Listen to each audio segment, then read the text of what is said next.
No, that's okay, because we'll start in a minute. What is the time? 10 to 6, okay, I'll tell them. Yeah.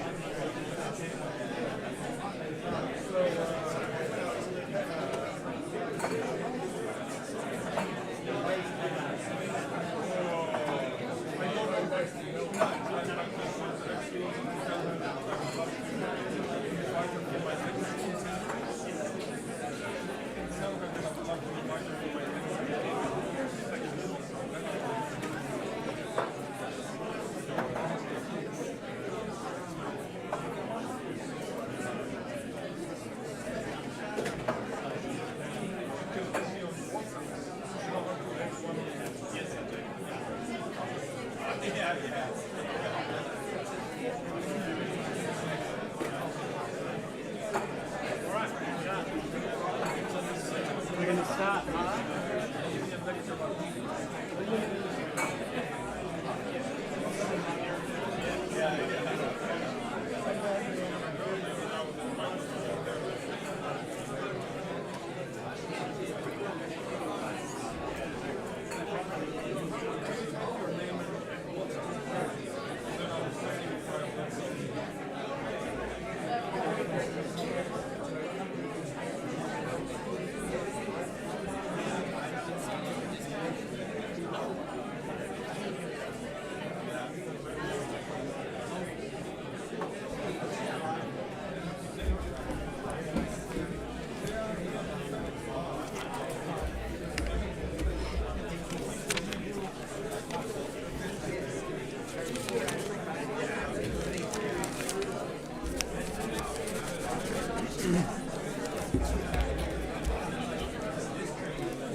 I'll stand at the door and I'll hold it open. I'll call my mother and tell them because she just needs for 15 minutes.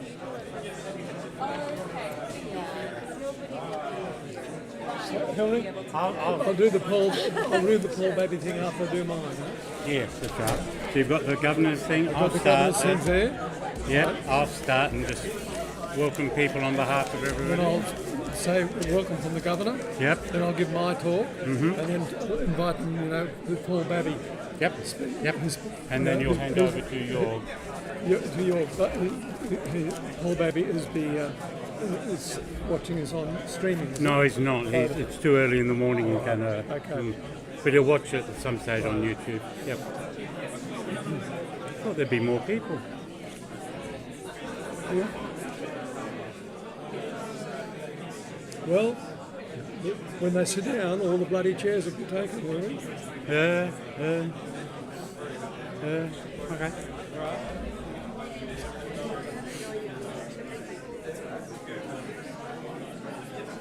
All right, we'll start. I'll welcome people. Is that microphone? Yes. Yes, okay. Well, welcome everybody. Please get a seat, get a drink. There's some food over there. There'll be more food coming. So you're all most welcome. And I'll just give a bit of an outline of what's happening this evening. I'm sort of a bit of the MC this evening, and so I acknowledge that we are on Kaurna land, and we acknowledge the traditional owners, past, present and future, emerging. So we acknowledge that most sincerely. How this will proceed this evening is that Dr. Mark O'Brien, who's chair of the ATF Literary Trust, the chair of our board, is not able to be present. He's in Canada, but some words will be read out from him. So Mark will do that. Then Jörg Persch from Amsterdam University Press will speak, and he will also present some words from someone from Amsterdam University Press. Then we'll have a number of short 3 minutes presentations of some books with slides. Then we will have the unveiling or unrolling of the new screen for those who have not been at SPL. And then I will be talking a little bit about some thanks for ATF, also some words about how the history of the ATF press occurred, and then also saying some more words about publishing. But I'd first like to ask the Archbishop, Archbishop Patrick O'Regan, whose property, whose land we're on, of the Cathedral Hall, to give some words of welcome.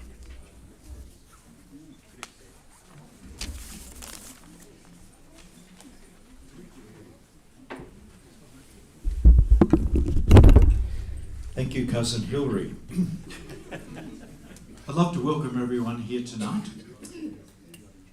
On Sunday, we had Aboriginal and Torres Strait Islander Sunday, and as I was coming to Mass, I noticed something I hadn't seen for a long time, which was a tandem bike. Two people pedalling like fury and getting somewhere. And I thought it was a wonderful image in a very broken and singular world that we perhaps could think a little bit more on. So my simple task tonight is to welcome you to our Cathedral Hall and to our parish. I've met quite a few people already from Sunday, and I understand some of you have been engaged in furious activity during the week and presenting all sorts of papers. So, simple welcome, and I'm really glad to be part of it. Hilary has invited me a couple of times to launch a couple of the books over the years, which has been a great joy, because you get an advance copy and you get to scour through it before most people. So thank you for that opportunity over the years, and welcome everyone. Thank you.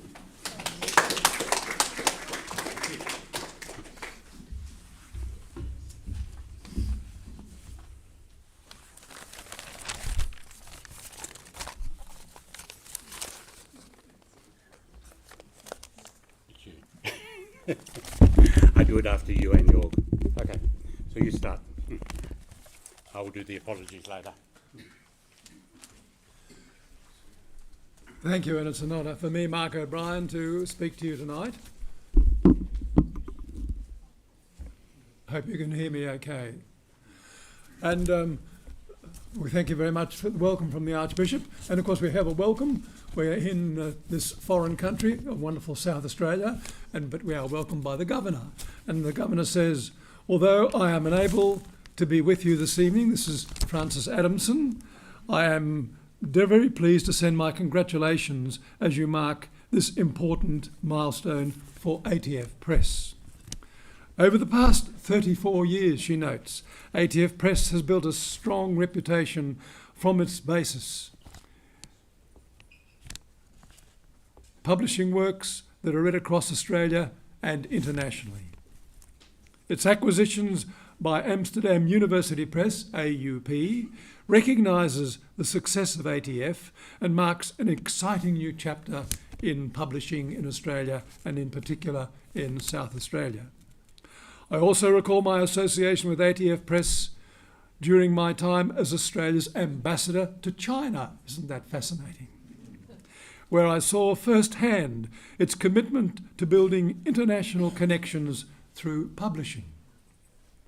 So congratulations, she says, to everyone who has contributed to the success of ATF Press over the past 3 decades. And my very best wishes to this new exciting chapter where ATF joins with Amsterdam University Press, AUP. And now may I say a few words as the chair of the Literary Trust. Now, some observers, not us of course, but observers out there, may look on our gathering this evening and see just another instance of a distressingly frequent occurrence in this country. Remember, an English visitor to Australia declared it the most godforsaken country under heaven. So, in our economically troubled world, ATF isn't seen, you see, as just another example of a business that is closing. Its staff are retiring, its contracts are being terminated, and its premises are being emptied. But I would like to assure you that our situation with ATF Press is quite different to this. In a real sense, one could say the story of ATF has almost been the reverse of what we see happening around us in Australia today and in other countries. From tiny local beginnings in the hands of one remarkable man, Hilary Regan, with virtually no staff and no money, over the past 34 years, ATF has become an internationally known and respected publisher of over 400 works in theology and in other disciplines. It has developed a well-refined procedure for receiving manuscripts, I myself have experienced that, for critically reviewing them, and when they are accepted, of having them published in both written and electronic form. Now, as Hilary approaches his retirement, the options were to either close ATF or to see whether it would prove attractive enough to be joined with another publisher in a suitable way. Hilary and the board of ATF rightly saw that its treasure trove of publications, over 400 titles as well as journals and journal articles, its international respect that it enjoyed, and its dynamism should prove attractive to other publishers, and such was the case with the great publishing company of Amsterdam University Press, AUP, for which we give thanks this evening. The relationship that has been worked out over several months between ATF and AUP is good news indeed, my dear friends. It does not mark the end or the death of ATF, but a new stage in its history, namely a unique partnership with a highly esteemed international publisher. It is a time, therefore, to celebrate what AFNS has achieved in the past 34 or more years of its operations, and to express our thanks to AUP for recognising this and valuing it to the extent that it has invited ATF to join and become part of AUP and its publications. Hence, while we can and should look back with gratitude at what Hilary and his small staff and the board and trust of ATF have achieved, I am sure we cannot resist looking ahead, forward with excitement and anticipation at what will emerge from this partnership between ATF and AUP. Now, as the chair of ATF Trust, it is therefore with great pleasure that on behalf of all here, I welcome Jorg Persch from AUP. I know the whole of Adelaide would join me in welcoming this distinguished executive on what is his first visit to our city. And another most welcome executive of AUP is Jan-Peter Wissink, who is joining us online from the Netherlands, as well as other members of AUP staff who have worked on the integration of ATF with AUP. It is also my pleasure to honour to welcome the present board members of ATF Australia Limited and trustees of the ATF Literary Trust, as well as former board members and trustees.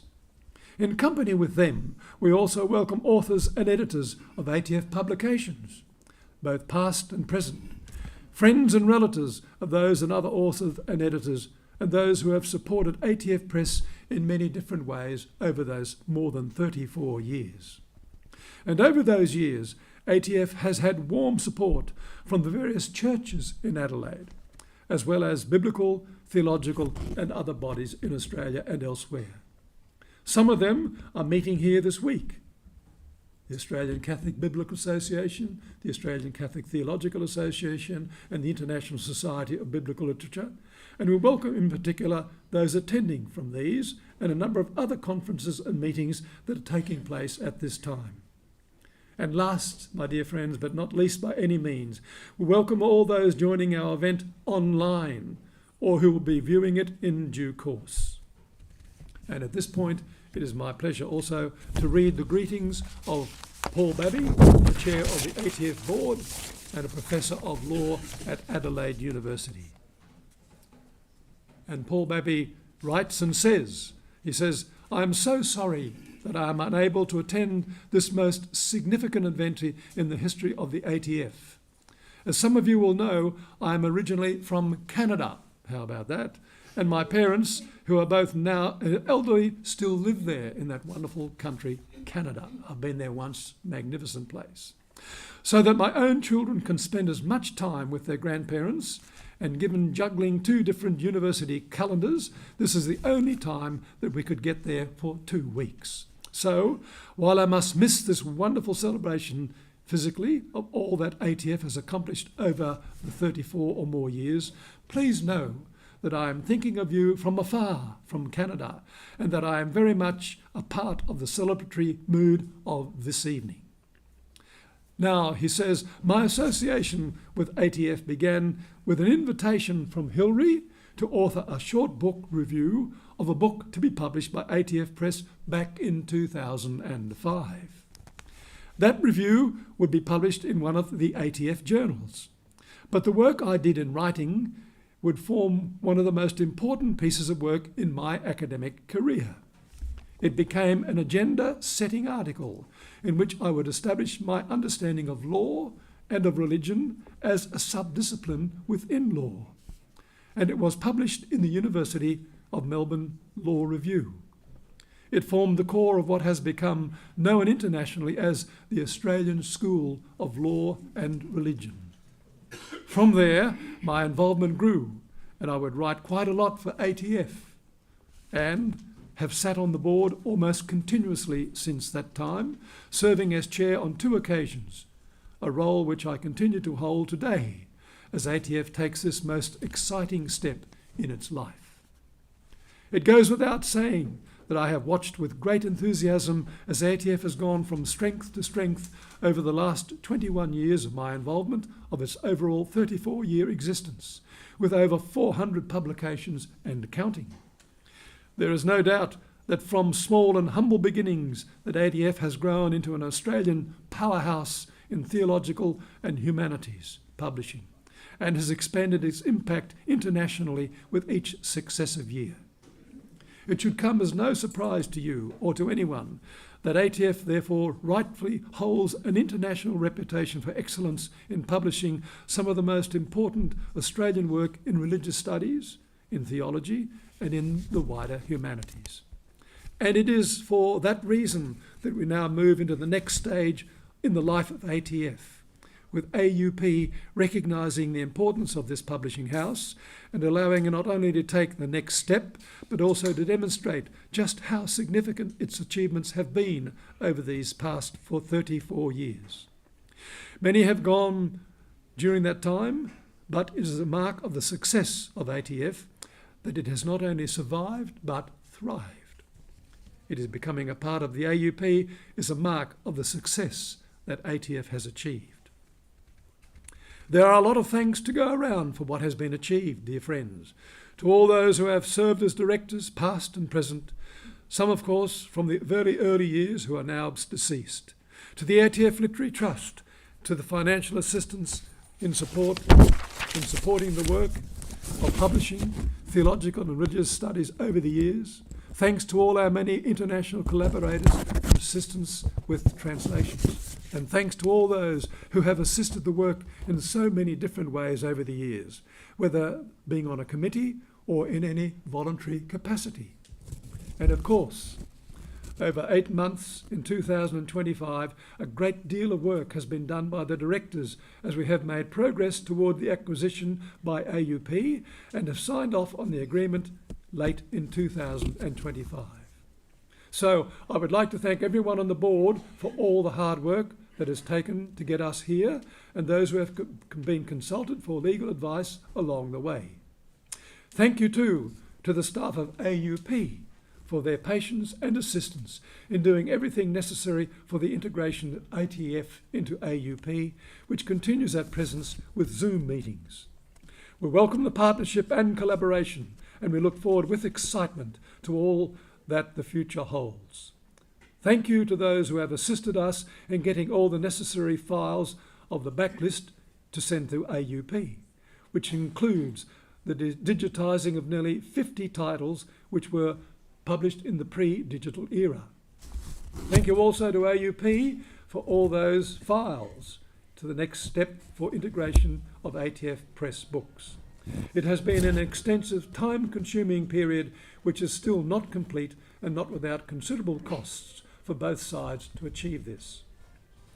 But, and while it is become a cliche, it is not meant to be the trite saying when I say, last but by no means whatever, not least, above all and before all, the greatest thanks must go to one person, Hillary Regan. Anyone who knows anything about ATF will know that whatever it is that because of the vision, foresight, determination, indefatigable energy, drive, vast range of contracts locally and internationally, and extensive knowledge of the publishing industry from his years of experience and dedication of Hillary Regan, that ATF Press has done what it has done, that it has thrived when others have struggled to survive, and that we stand now at the threshold of this exciting moment when ATF takes the next step in its groundbreaking life. It is no exaggeration, my dear friends, to say that in many ways the ATF is Hillary Regan. The ATF over the last 21 years, Hillary has made himself accountable to the board and to the chair and has followed decisions that were made in a democratic manner, even if he had argued a different position during the discussion. So above all, and before all others, we must thank Hillary. Hillary, thank you for everything. It has been and is a privilege and an honour to work with you and to learn from you. Congratulations to ATF, and I look forward to watching it go still from strength to strength. Thank you very much.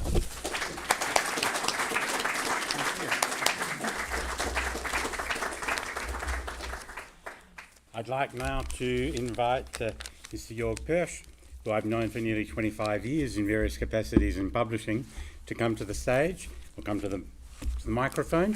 We welcome him here to Adelaide, the first time here in Adelaide, not the first time in Australia. And Jörg, you are very welcome. Thank you.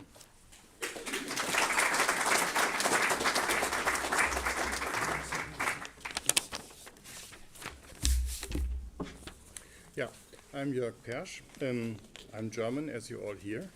So I'm responsible for the German and the American entities of Amsterdam University Press. Maybe.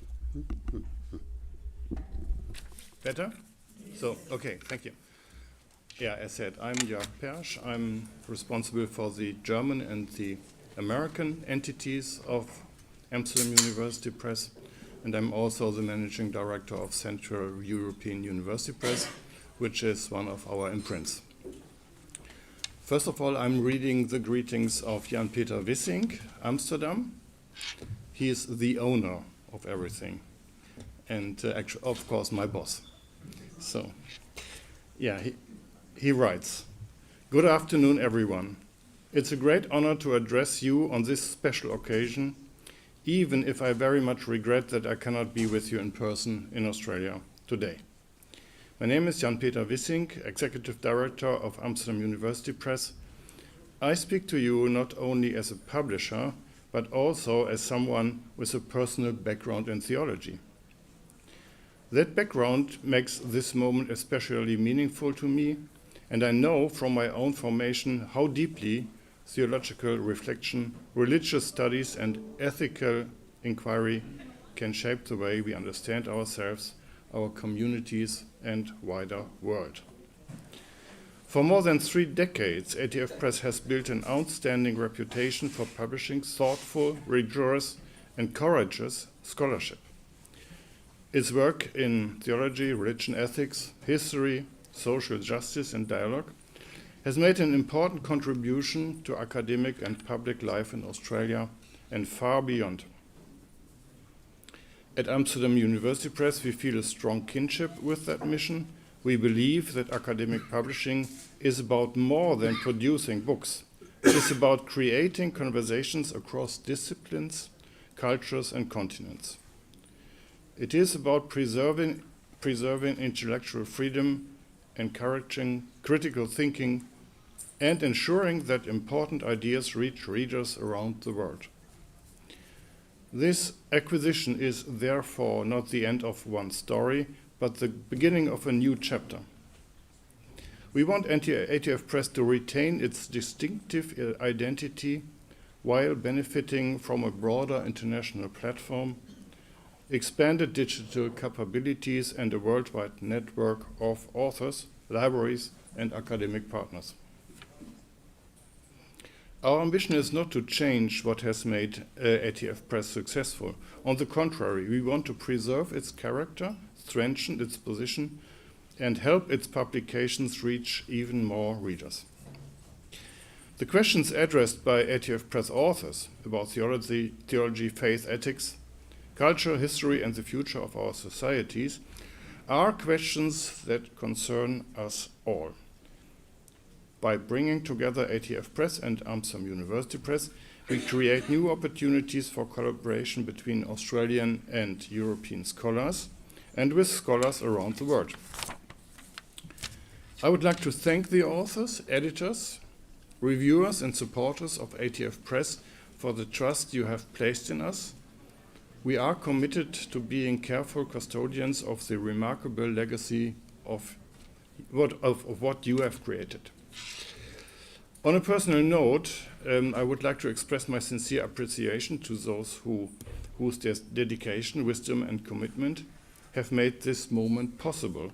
My heartfelt thanks go to Professor Paul Bebby, Professor Francis Johns, and Linda Baker. Is she here?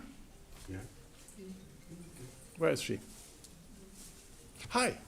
Good to see you.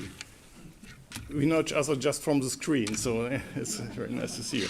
Yeah. For their confidence, advice, and friendship throughout this journey. Above all, I would like to pay special tribute to Hilary Regan. Hilary's vision, perseverance, and unwavering commitment to scholarly publishing have shaped ATF Press into the respected publishing house as it is today. We are deeply honored that this remarkable legacy will continue as part of Amsterdam University Press, and we look forward to building on the strong foundations that Hilary has created. Together, we will continue to publish books that matter, books that inform, inspire, and challenge future generations. Thank you very much. Although I cannot be with you in person today, I hope to visit Australia soon and to meet many of you personally. It is a privilege to begin this new journey together. Jan-Peter Wissing.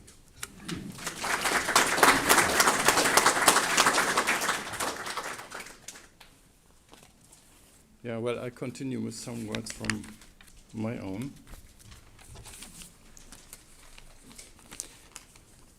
And I continue with some words of thanking, of course, Hilary and the members of the Board of Trustees for their trust, although Hilary knows me for so long.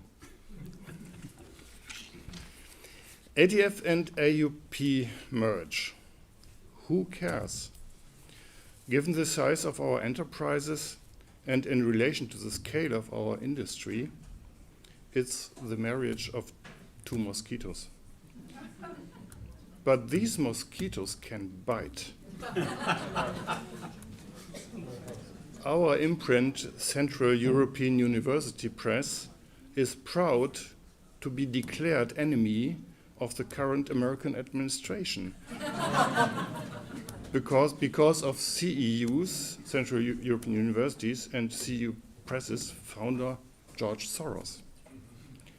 And AUP Netherlands and Germany are listed as foreign agents by the Russian government because of supporting Ukraine academic publishing and Eastern Europe research institutes. We appreciate ATF's support of Pope Leo, who is definitely as convenient for members of the US government, and we appreciate ATF's standing in ecumenical theology. And ATF stands firm against the misuse of theology by right-wing politics. We all stand for high-quality scholarly research and academic freedom. We may be mosquitoes, but we can bite and make people scratch their necks. Our companies are now joining forces. Well, there will be a period of transition. Effective last week, ATF turned from a non-for-profit organization into a not profitable imprint, And we will achieve to change that. So I suppose you all know the secret how to make a small fortune out of a publishing house? You know that? No. Start with a huge fortune.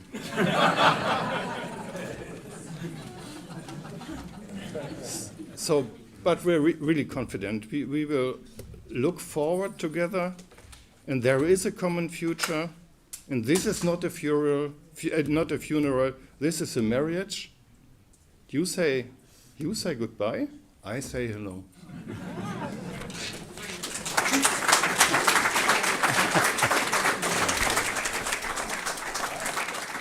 Thank you.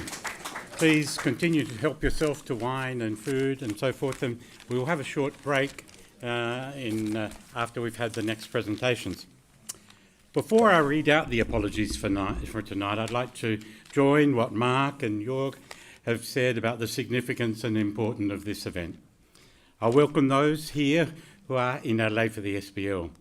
Many of you have seen and stopped or at our booth during the week, and we hope you've bought books. You can still buy them tomorrow. Some of what you have bought, you have bought some books. Thank you to those who have come here tonight who have not been. I also welcome other authors, editors, former workers, volunteers, all present, past directors, current and past trustees, and all who have been friends of the press over the last years. This event tonight to celebrate 34 years of publishing and the acquisition by AUP would have occurred regardless of the ISBL being here in Adelaide. It is a happy coincidence to have been that the ISBL and other conferences were held here. Thank you, Jörg, for making the long journey here to be with us tonight and to be at the SBL. You are very welcome, no matter how far any of you have come. As you all know, publishing all over the world faces many challenges. It is a tough gig. Here in Australia, we face those same challenges in all forms of publishing. For religious and theological publishing, this is doubly so. And we all know in this ever increasingly tough market that we have to somehow survive. While we tried to get state and federal funding for tonight's event and reception, it did not happen.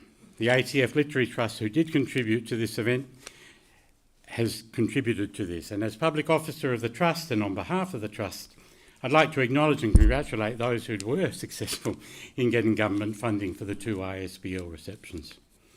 As with all things associated with ATF Press, this has been supported by a number of different groups who we as always thank, but most significantly by a small number of individuals who've contributed generously of their own money and time to see that this event could occur in a way that we are doing it tonight. These same people who've also made significant sacrifices in a number of ways to assist the publishing house over the last 34 years. Without their generosity and sacrifice, none of this work would have occurred. And so I ask you to join with me in thanking them.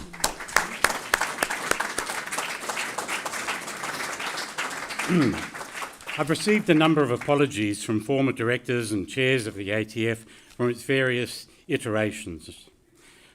Gordon Watson, Murray Ray, Gordon Priest, Anne Hunt, Vic Fitzner, Catherine Massam, Jeff Thompson, Terry Lovett, Richard Goss, Clive Roger, Rosalie Hudson, Stephen Pickard, Anthony Walsh, Tom Cassidy, Gabrielle McMullen, Hugh McGinley, Bill Waterhouse, Alan Cadwallader and David Field. Outside of the ATF, there are also apologies from several heads of churches in South Australia and many others that have made significant contributions.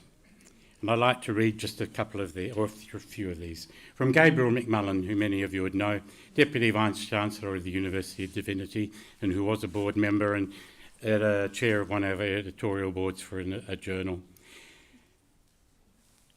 As I mentioned to you, Hilary, on the phone, I will be in Germany on the 8th of July. I'm very sorry that I cannot celebrate the many achievements of ATF Press with you, for I was involved in various ways from very early on, being on the board and as chair of the editorial board of the Interface Journal. Your dedication and professionalism through ATF Press have been a great gift to theological scholarship and publishing.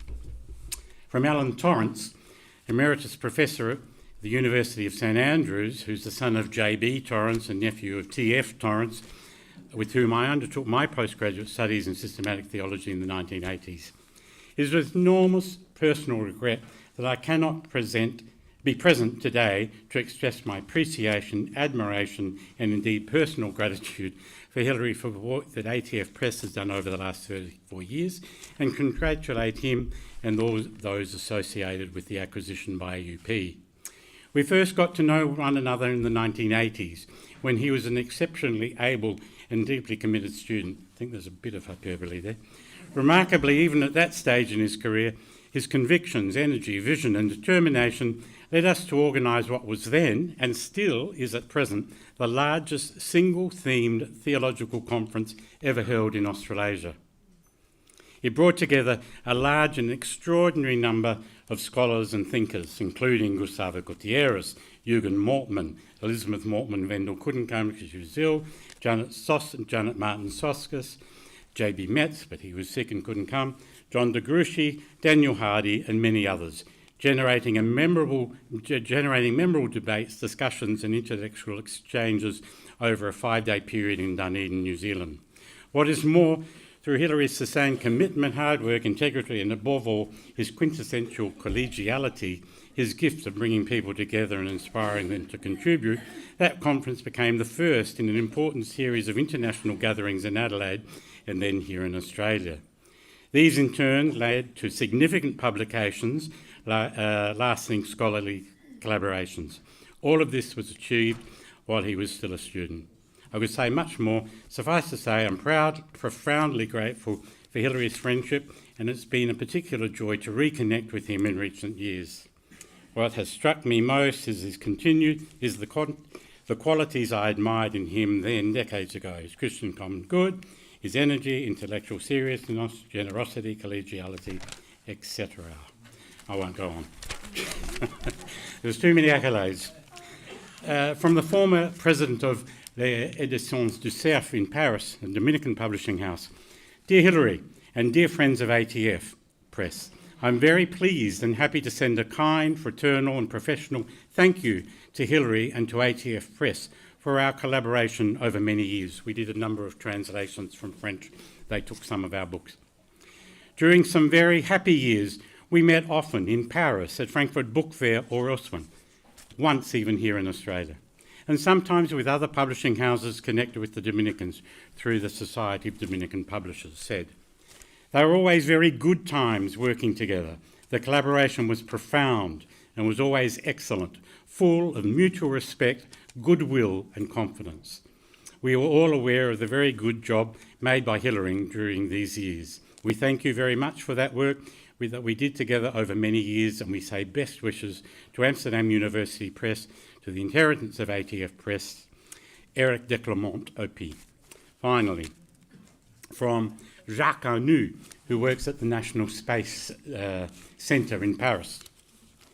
Dear Hilary, hello from Paris, and thank you for your message of invitation. I see you have planned a wonderful event in Adelaide to mark this new chapter in ATF's history. Congratulations. I am very happy, very proud, and very honoured to be among the ATF Press authors. I hope to continue this collaboration after my current book, which is on space tourism, is published. Obviously, I won't be in Adelaide, but rest assured, I will be joining you online for this wonderful event. So, they are some of the messages that we have received. Now we will move on. Is Sally? What we are going to do is have about 14 people speaking very briefly, 3 minutes each, and we've been warned there will be a bell, but I forgot to bring it. And so they won't be having to have that in position, but they will be giving 3-minute speeches about various books to show the diversity and range of what we have published over the years. Then we will have a short break to be able to eat and drink. Again, recharge your glasses, and we will proceed with that. So, the first, if Dorothy could come forward.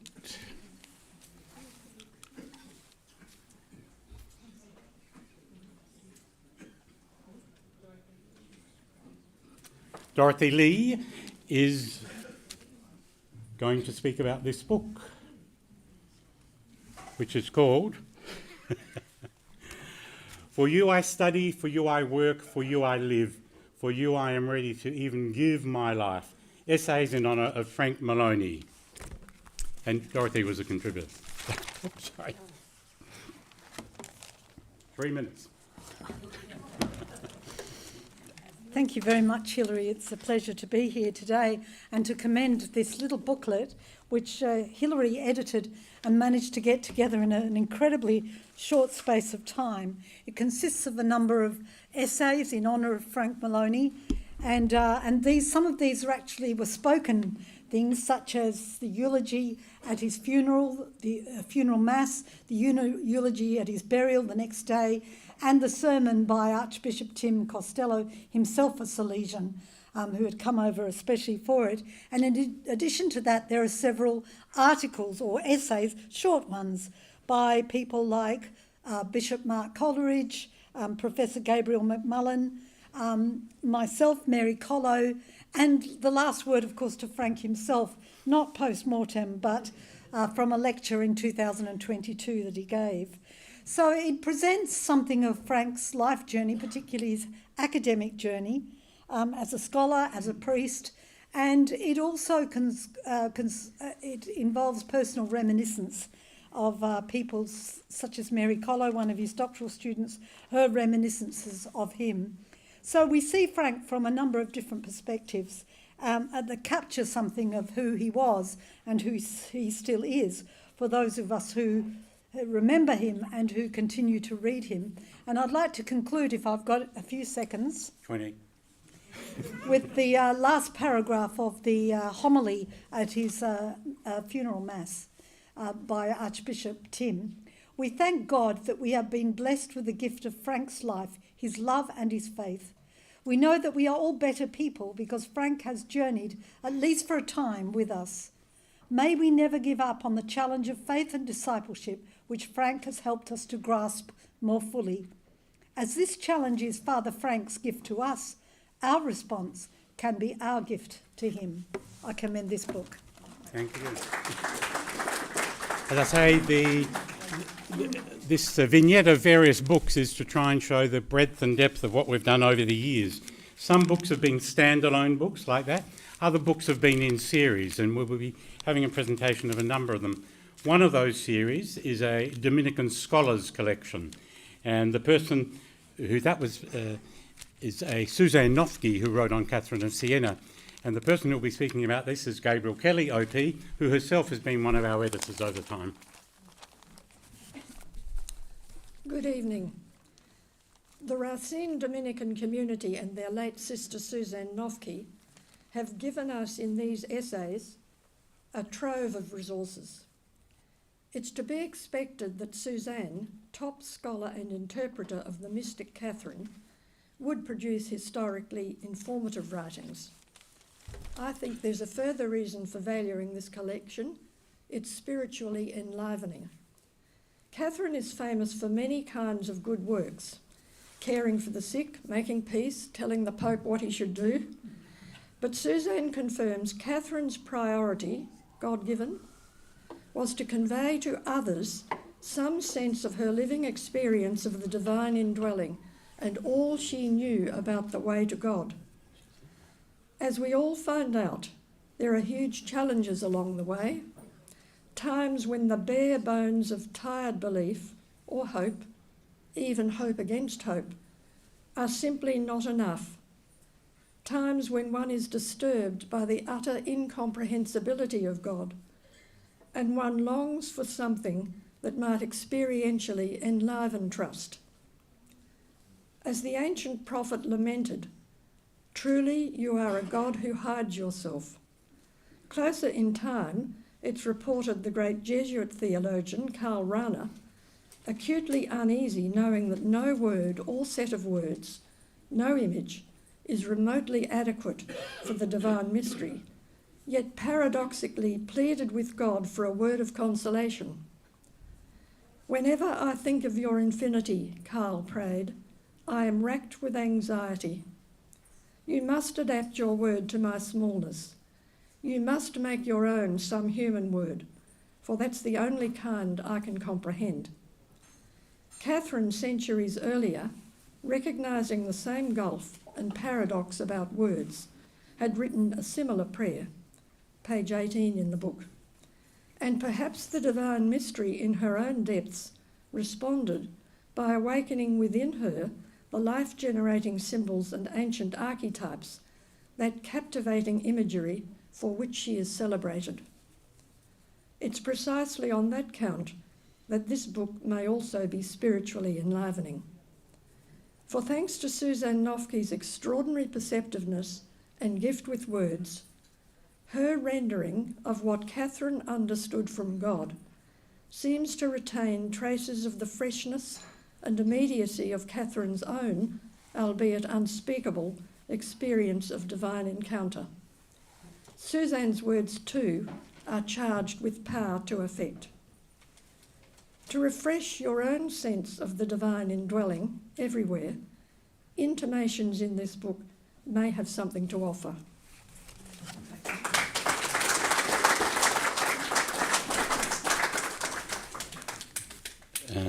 As we all know, last year Pope Francis died, and a couple of days after he died I was speaking to Frank Brennan, who's done a number of books with us, and I said, Frank, would you be interested in doing something as a Jesuit about Pope Francis? And he says, yeah, I've been thinking of doing that. And so Frank has produced this marvellous book for us, which we have outside, which was another standalone book, and Frank will talk about it now.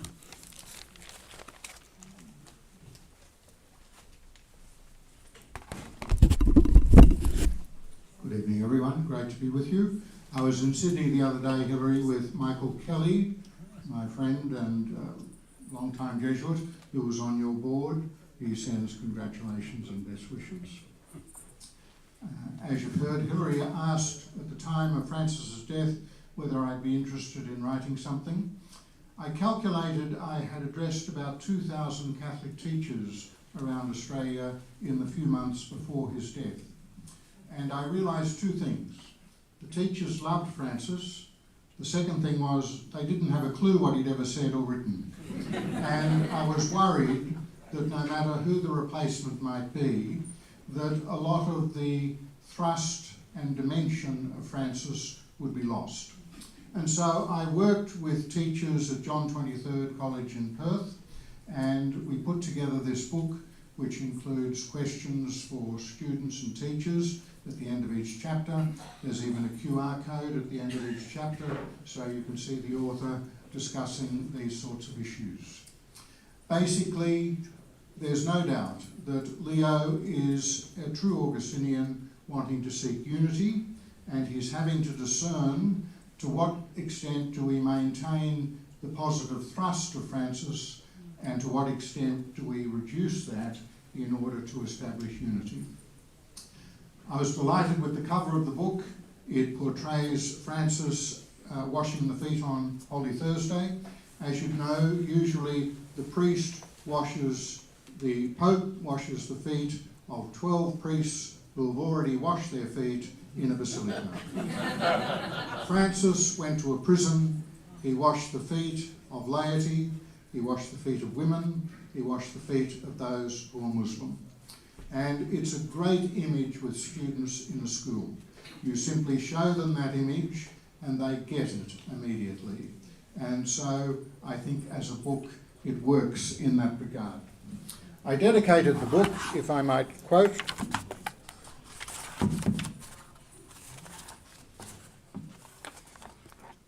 dedicated to my late mother Patricia, who lived to see her daughters afforded their rightful place in society, and to those nieces and grandnieces of mine who wonder what place there is for them in the church today. I commend all of you who are giving that a go. Thank you. Thank you. Thank you, Frank. Then, after that book occurred, we of course had the election of Pope Leo, and this book up here is the first biography that was written about Pope Leo. We got the rights to that. It was originally published in French. We got the rights of that book, and it has done very well for us. Sal, can you move the next one? And then we then published another book on Pope Leo by Augustinians, talking about him, those who taught him in Chicago and other people, and that volume is out there, as are all the other volumes we're talking about tonight. And so that is now in what is going to be an Augustinian series. The next book is a book also in our Scholars collection, and it is number 17 in that series, and Frank was about number 3, I think, and Vicky is now in that series as well. Thank you, Hilary, and good evening, everyone. Frank just reminded me that we were theological scholars, or students together, and that was a wonderful time. Thank you for the invitation to speak for 3 minutes, Hilary. Let me say, first of all, how I came to write this book. I was fascinated as a child with the world, dust motes floating and catching the light and the vast blue ocean. As a child, I wanted to understand it. And as I grew, I chose scripture and the humanities as the path for that wandering. But I became aware quite early that all was not well, that our soil, our oceans, and our air were losing the capacity to hold the rich diversity of life that sustains us all. For a long time, the gospel's language of sin was heard only as sin against one another and against God, and rarely as sin against the rest of God's creation. This book grew from a conviction that took root in me over many years, that earth is treasured by its creator, earth matters to God. And so the title of it is Interpreting Scripture with Earth. And these are essays both on creation more generally and on Colossians. I'd like to say a couple of words about the cover. It's the work of a friend and colleague, the Reverend Mark Hewitt, and it pictures the body of Christ read through Colossians with ecological eyes. Look closely and you'll find all of creation gathered in: cosmos and earth, waters and skies, animals and insects, birds and fish and plants, and all peoples too, linked hand to hand, encircling and belonging to creation rather than standing above it. The cross is not set apart from any of this. It is woven right into the land and the people. And there at the very centre, holding everything together, is the Eucharist. Bread and wine drawn up out of the land, shared among us, binding us into one body. That image is the very heart of what these essays are reaching towards. The book gathers 15 essays written over many years around 2 threads: learning to read Scripture alongside and with earth, and reading Colossians through Stoic thought, which, unlike other ancient philosophies, imagines a cosmos deeply interconnected, every part bound to every other. Much of this work grew from the Earth Bible Project, begun here in Adelaide, and we've featured that at the international meeting of the SBL over these last days. And we dared to read the Bible as members of the Earth community. I don't offer this as the last word. I offer it as an invitation to read gently, to notice our kinship with the whole community of life, and to bring to these times the humility, the other regard, and the generosity of spirit our world so badly needs. I've dedicated it to my children, and through them to all who will inherit the world we are now shaping. Many thanks to Mark, the illustrator, for the beautiful cover, to Hilary, and to ATF Press, to my colleagues at Uniting College, and to my family. Thank you. And to all of you, I hope you'll find something here worth carrying with you.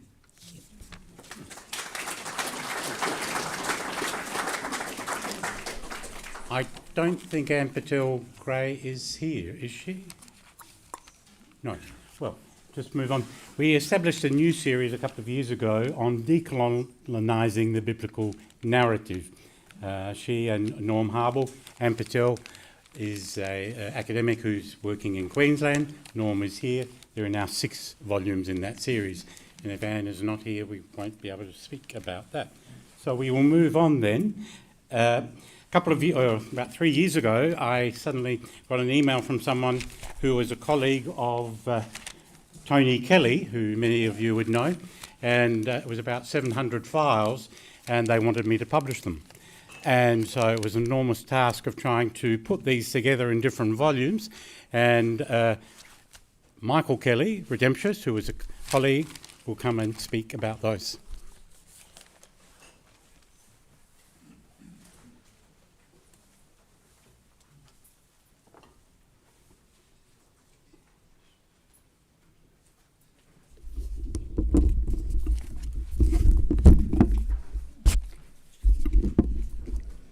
I've got 3 pages, but you'll glad to know that 2 of them are instructions from Hillary.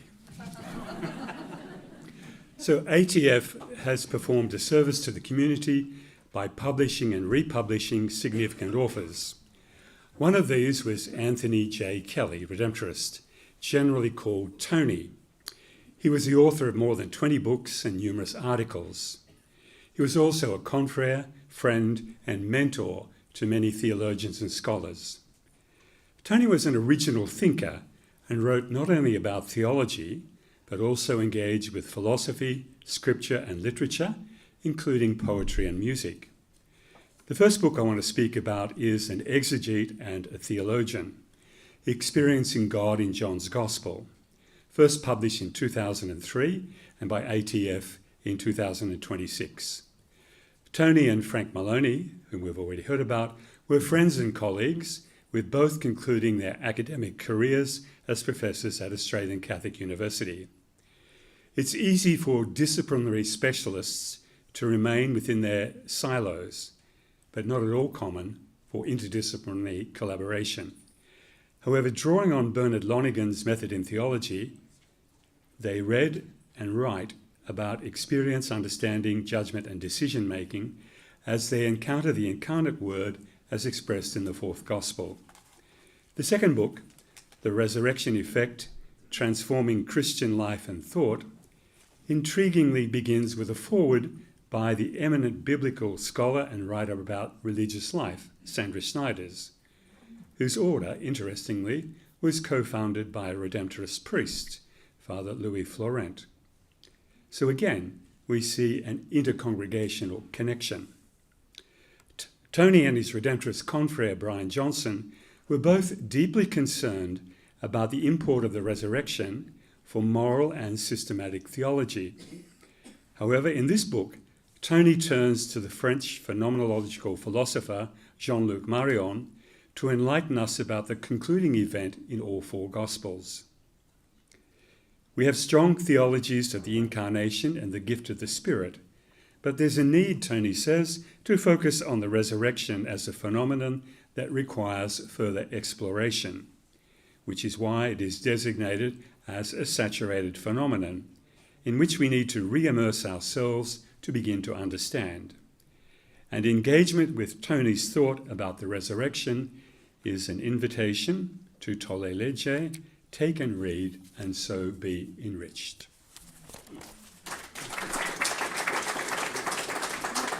I think we published about 6, was it, Michael? 6 volumes of Tony's work? I got lost toward the end of the brief. Yes, it's okay.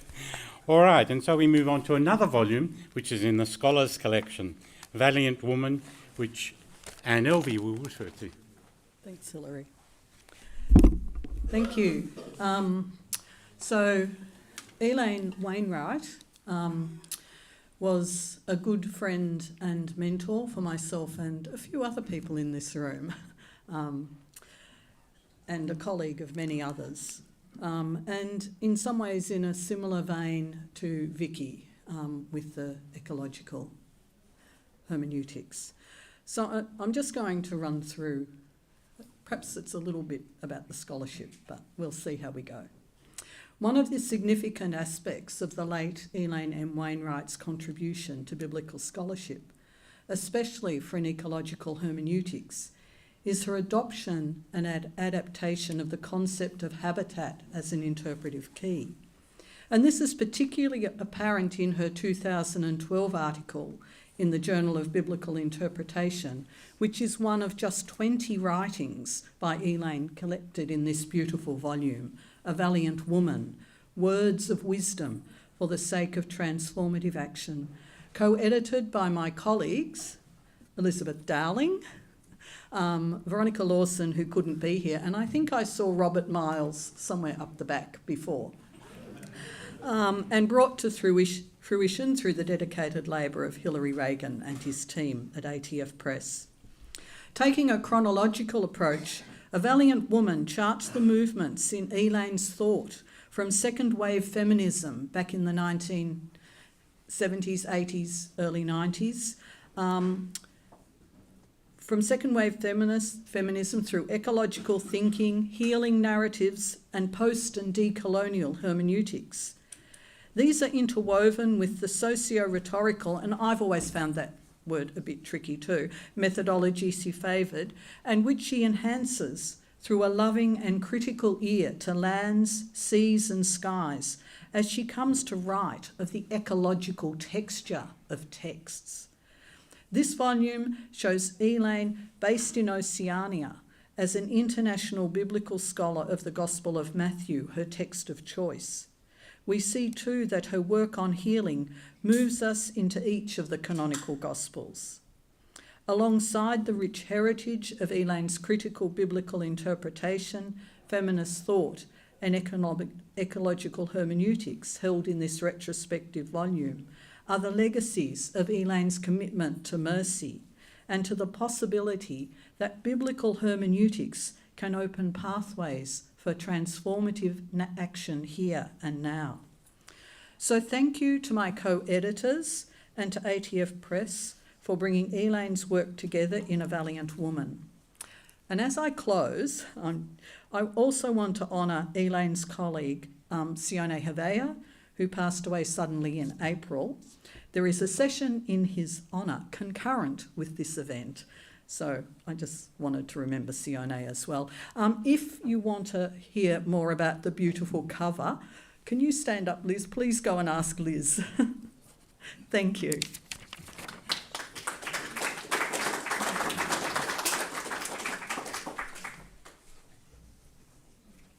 And we did another volume in honour of Elaine, which in fact has a piece in there describing the cover as well, and that is for sale outside as well.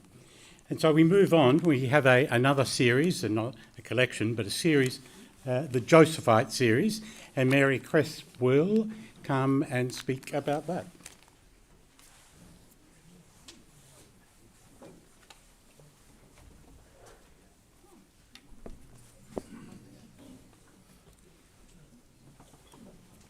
Thank you, Hilary. Looking back over 34 years, I marvel at how courageous Hilary was to begin his work of publishing.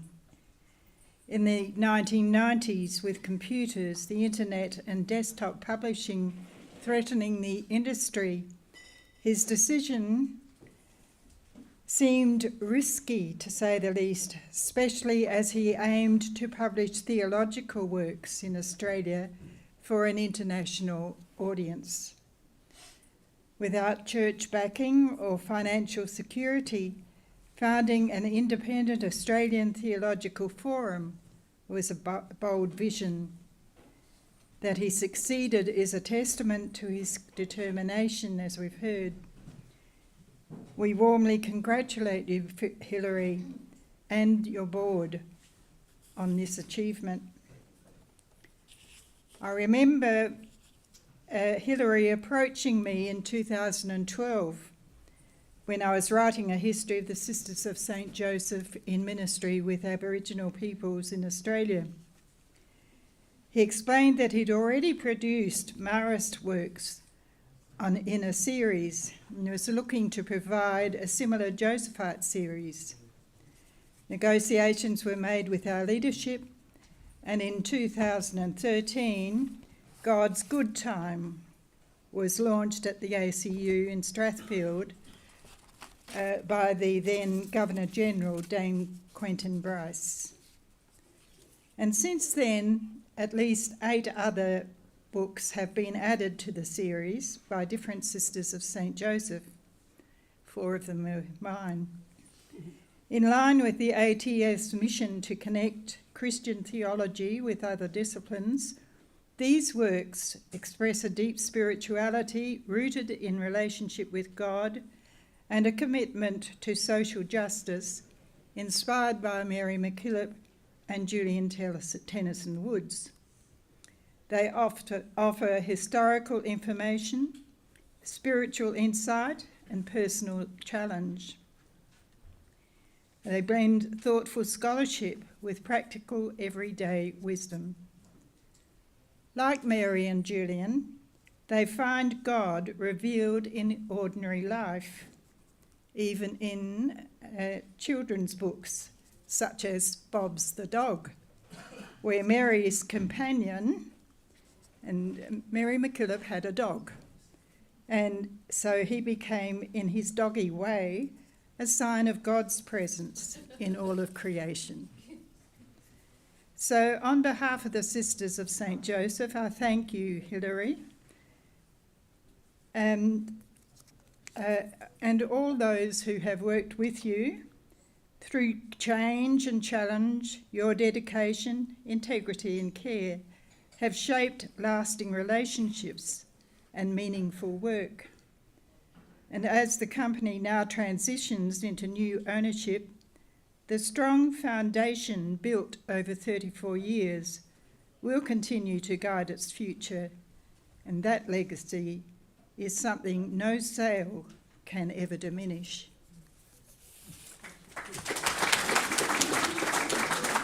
Thank you.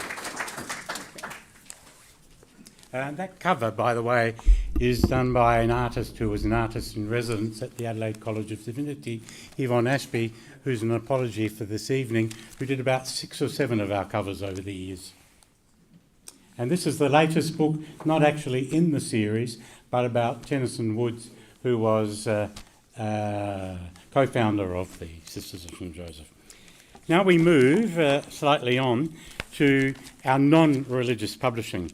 We decided to diversify in the early 2000s to do non-religious publishing. And so the very first book that we did on this was by David Payton, called At the End of the River, which, as you'll see, has got a little prize there.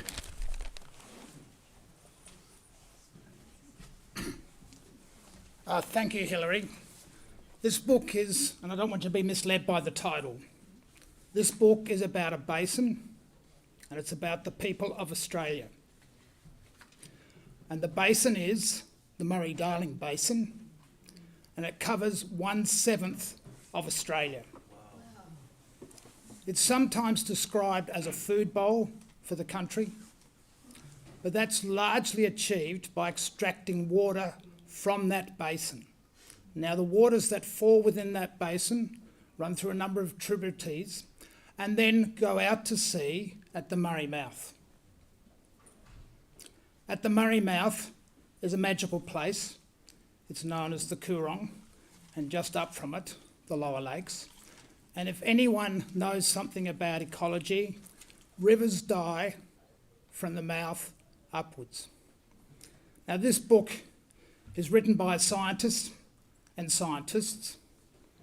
It is particularly pithy and factual, and no match for books like those of Colin Teeley 50 years earlier, which were both eloquent and aesthetic.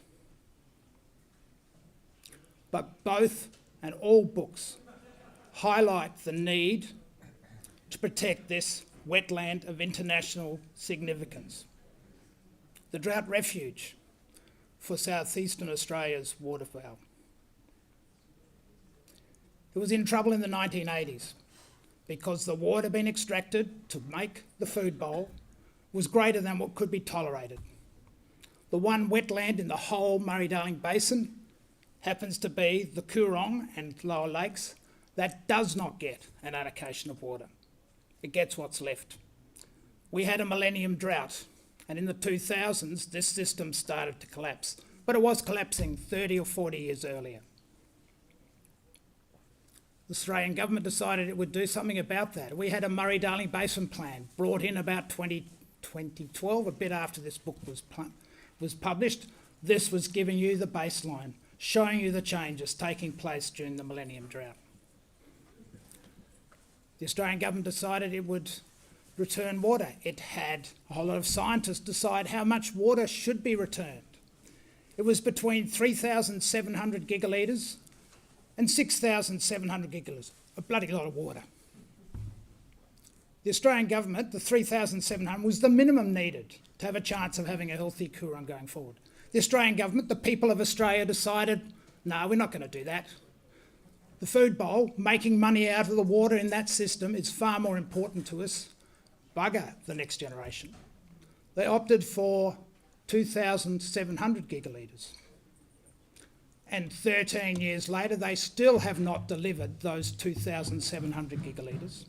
And we know the system is struggling because we still have to run dredges to keep the Murray Mouth open. This might well be the epitaph for the Coorong.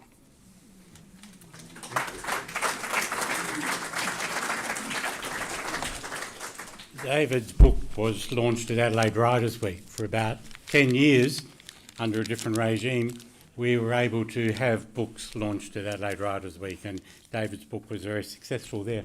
And as a result of that book that we changed the name from Australian Theological Forum, which had been various other names, we changed it then to ATF Press, because after somebody bought a copy of this book, I had a phone call from someone who's had their credit card statement, which had on there Australasian Theological Forum, and he said, I didn't buy a book from you, I'm an atheist. I said, well, actually you did. So that's when the board decided to change the name to ATF Press. So we move on now to a book also in a similar league, which is also talking about the Coorong, by Dr. Sally Nobbs.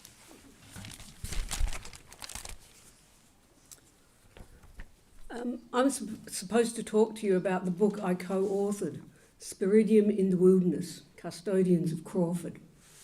I will explain the book in 12 words. It's a great book. You should buy it and read it. I wasn't sure what the actual title of my talk would be. Is it My Life with Hillary, or should I say My Life with the ATF? These titles could be considered synonymous, for even though Hillary will deny it, Hillary has been and is the ATF. Without him, the ATF would not have existed or been as successful as it has been. I do concede that Hillary is more than just the ATF. Some of you may not know it, but I'm Hillary's wife, and I've lived with the ATF for the 25 years of our marriage. I sort of knew what I was going to get into, so I'm not actually complaining. And we do come from very different perspectives. I have a PhD in chemistry and am agnostic, so the tensions between science, belief and theology have added to our married life. But I'm in a unique position of seeing firsthand Hillary's involvement and have experienced the many highs and lows of publishing.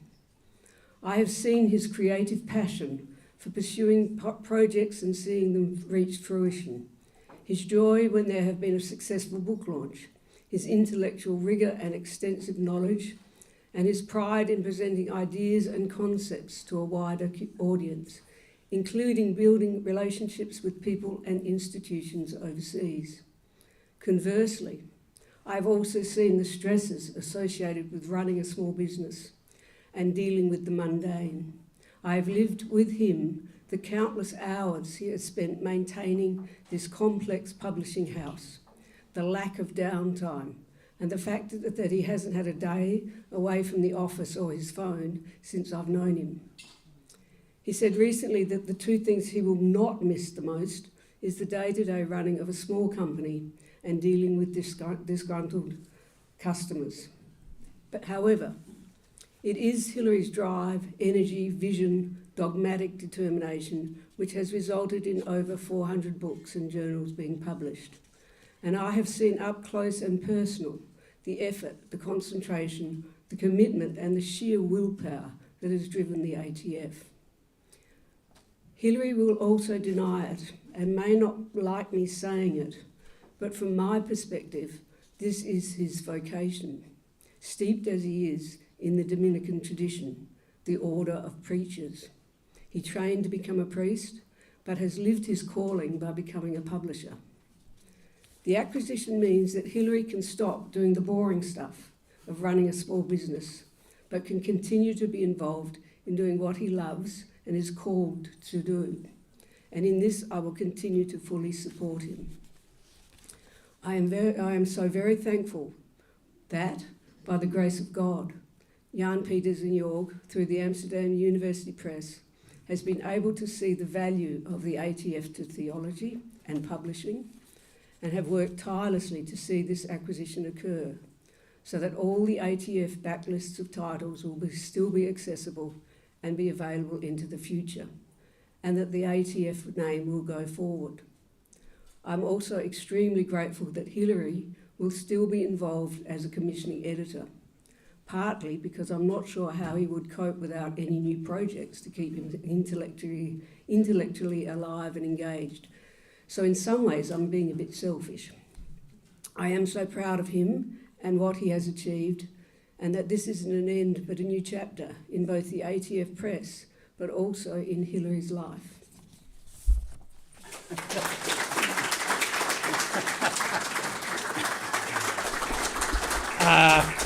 That wasn't the version of the book that I saw that she was going to say, and I'm very grateful for the accolades, but it didn't say anything about the book.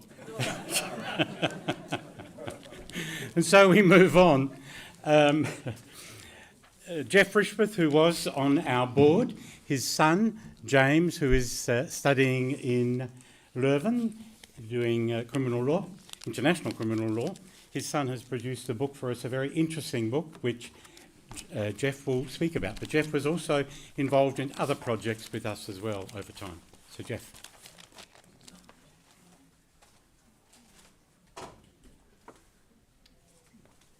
So Hilary gave me 3 minutes. However, I've worked out I was involved with the Kangaroo Island Bird Book with the Peyton family and Hilary.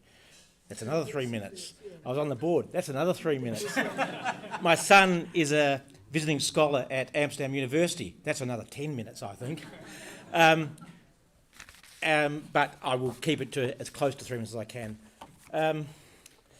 My son is a criminologist. He is a PhD researcher at the KU Leuven University, the Catholic University of Leuven. He has spent many years doing work in Uganda. And I know that this parish or this diocese, Monsignor Capo, spends a lot of time in Uganda with his mental health programs. This is a book about a victim's perspective of the atrocities that resulted from the abduction of children by Joseph Kony's Lord's Resistance Army during the insurgency in northern Uganda. It went from 1986 to 2006. However, it's taken years for many of the abductees to return home. Some are still held captive in Central African Republic, Democratic Republic of Congo and South Sudan. It is understood there are still small remnants of the LRA active in the aforementioned countries. There's much debate on whether Joseph Kony is still alive or his whereabouts. He's on the Interpol Red Watch list for crimes against humanity. And one of his number twos has been charged and found guilty by the International Criminal Court of Justice of crimes against humanity. The LRA would generally raid villages and kidnap school children, aged 6 to 15 or so, and then force them to become children soldiers in their battle. The girls, once they reached puberty, would be forced to become wives of the commanders, and often bore them children. The allocation of the girl to the commander was at the discretion of Joseph Kony. You hear the female victims talk about ongoing issues with their gender urinary tract systems because of their barbaric treatment on barely developed children's bodies. Now, as I said, our son spent time in Uganda. Kathy and I spent time there last year with him. We met many, many victims. We saw firsthand what had happened and the impact that is still happening to these people. It's mind-boggling. It is actually mind-boggling.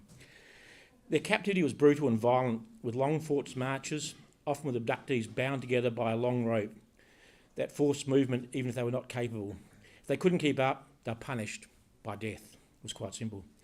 Any failure to meet the requirements of the commanders would lead to severe punishments, beatings, stabbings and killings. The punishments would be forced to be carried out by family members or friends of the intended victims to maintain total control. As a child in her southern Ugandan home of Ginger, which is the source of the Nile, a beautiful place, lovely, sunset was a happy, joyous event.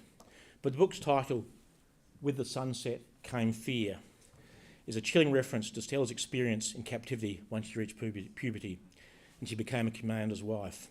When sunset came, she would be waiting in fear to see if she would be the wife summoned to enter the commander's hut that night and fulfil his wishes. During the insurgency, sunset was a time that parents in villages and rural parts of northern Uganda would often take their children to a convent or a church or a hospital, as it might be a safe place, because hopefully the rebels wouldn't attack such institutions. There's a very big Catholic hospital called La Chore, which was a very, very popular place, and some of James's research assistants often remember being taken there as children by their parents because it would be safe. Sadly, it was attacked by the rebels in search of medication and medical staff, and for that it then became no longer safe. It's still there, we've visited it, and it's a wonderful place. The book describes in detail the time in captivity towards the end of the war, the huge battles in 2004 when the army was starting to get the upper hand, which in course made the LRA become much more violent with massacres and raids on communities and displaced persons camps. Stella survived, but she was committed herself to gaining recognition and help for those who were abducted. Northern Uganda is very much a society based on clan lineage, and if you're not part of a clan, you're basically not recognised and supported. Children born of an LRA father with lack of a clan identity have no inheritance rights and basically have no identity. It's a subsistence farming culture, and land is passed down the patriarchal lineal line. So if you don't have a patriarchal clan, you don't have any future, basically. Stella's been spending time trying to work with the government to try and get identification and identity papers organised for these people. But the problem is that also through marriage, even though they're forced into marriage and have children, women often were viewed as having violent socio-cultural norms and around their marriage and reproduction, so they're actually viewed as being violated and not acceptable for society, basically. Stella's been working tirelessly to help the victims obtain identification documents so they can actually have an identity and get on with life. It's been interesting to see she fights for reparation, but what does reparation actually mean? Maybe not cash, because cash can be misappropriated, but maybe a well, a school, healthcare, services, medications, and most importantly, community recognition. She's worked tirelessly with NGOs and other groups to achieve these goals and establish self-help groups as have other groups and individuals. We're seeing micro-loan cooperatives, and one of the first micro-loan cooperatives was actually set up by an Italian nun who had this vision that they could use small amounts of money to go long, big distances, and that's been working really well. This gives them purpose and helps achieve goals, and we did see examples of fish farms and other farming attitudes that were really good. One of the really hard things is that the victims hear of international court case judgments or tribunal hearing outcomes, and they know they've won, but don't see any concrete results, showing actions in their community that matter to them. This is something that is really, we need to make sure that the translation of judgments is into action, it goes into action.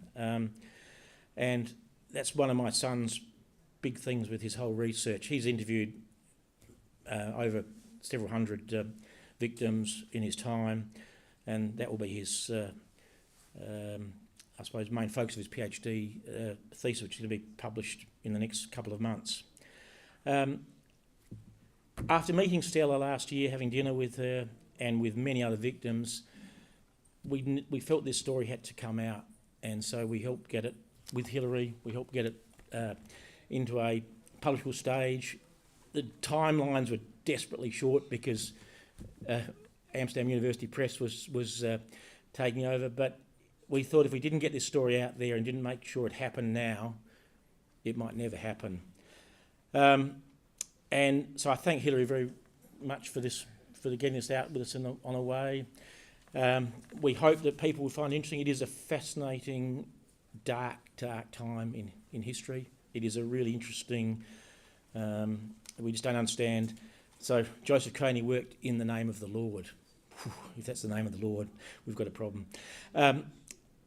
interestingly enough, a group of captives only returned to Uganda in the last couple of weeks from a flight from, we believe it was from in the Democratic Republic of Congo.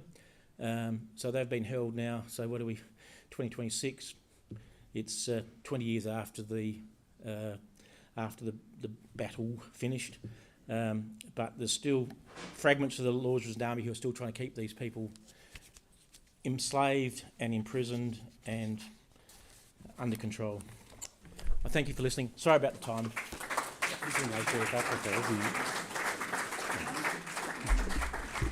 As you can see over there on our on the roll-up screen, we have a ATF Africa imprint, and this book was in ATF Africa.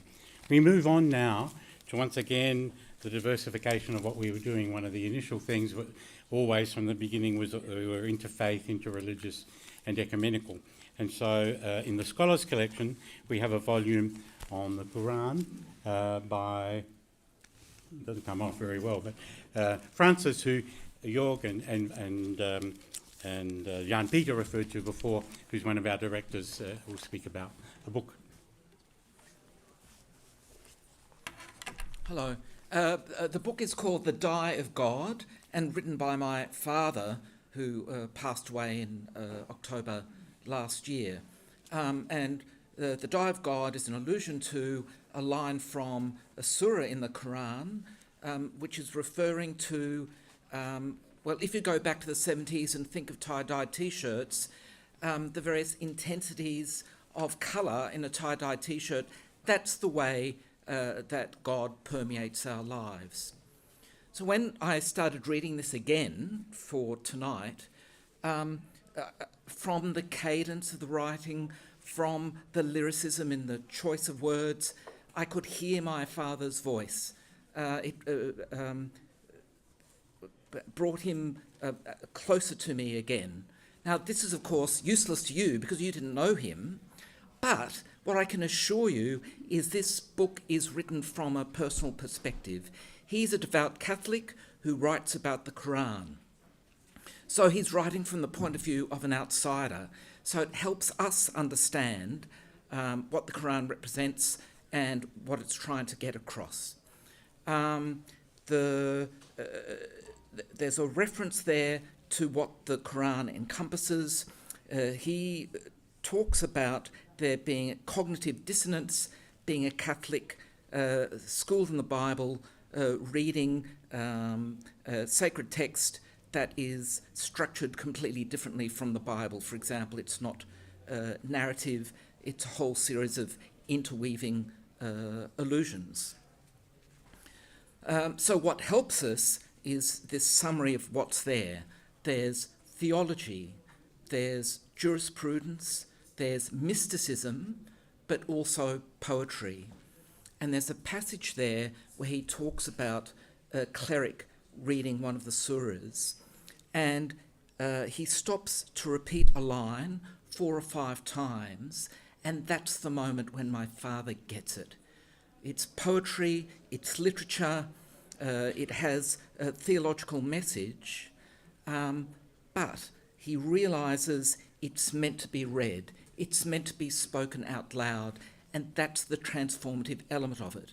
So the book is about, or the series of essays is an outsider's perspective of Islam, which makes it much easier for people who aren't brought up in the tradition to understand. Plus, it represents his interest in Islam as a culture, and also it helps us understand a perspective or a barrier to understanding the Quran. So thank you, Hilary, for giving me the opportunity to talk about this. Thank you. And as I say, that the book is also in the Scholars Collection. I don't really know what quite happened to the cover there, but it is by Anthony Johns.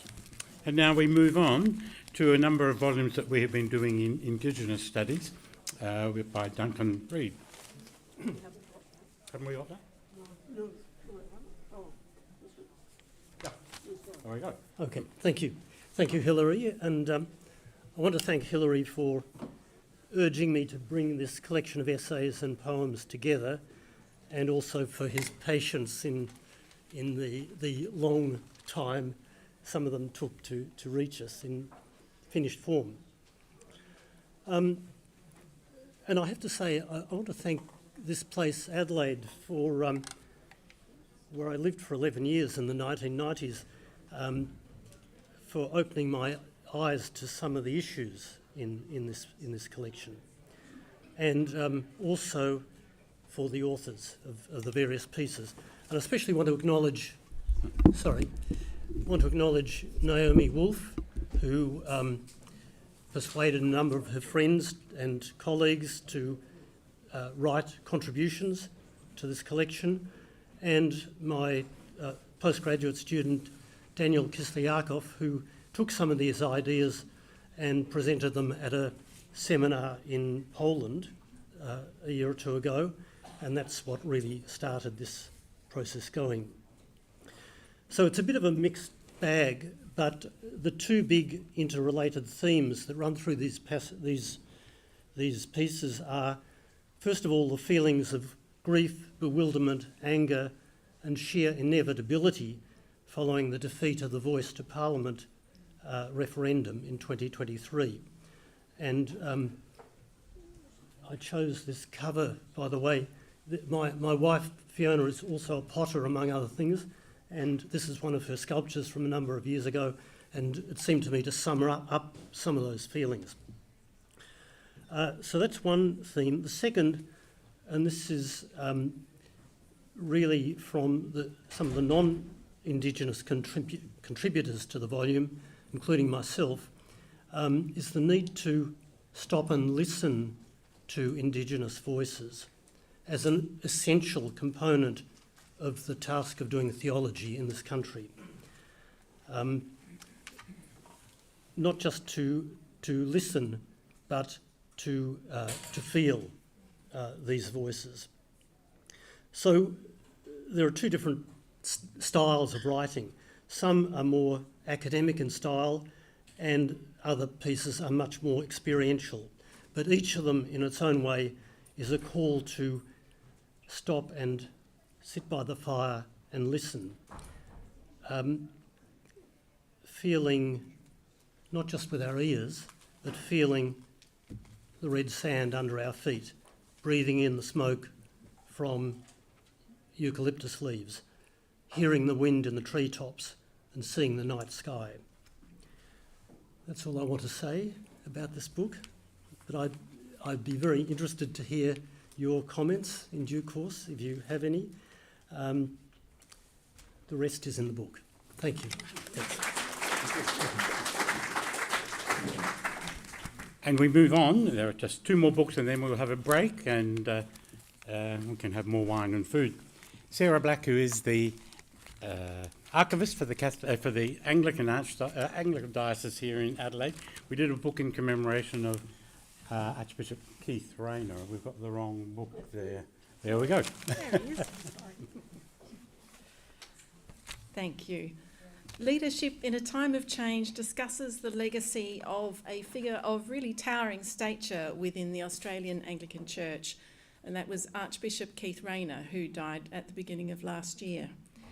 Bishop Rayner's long episcopate of over 30 years across 3 dioceses, and including a decade as the Primate of Australia, made him one of the highly consequential Anglican bishops of the 20th century.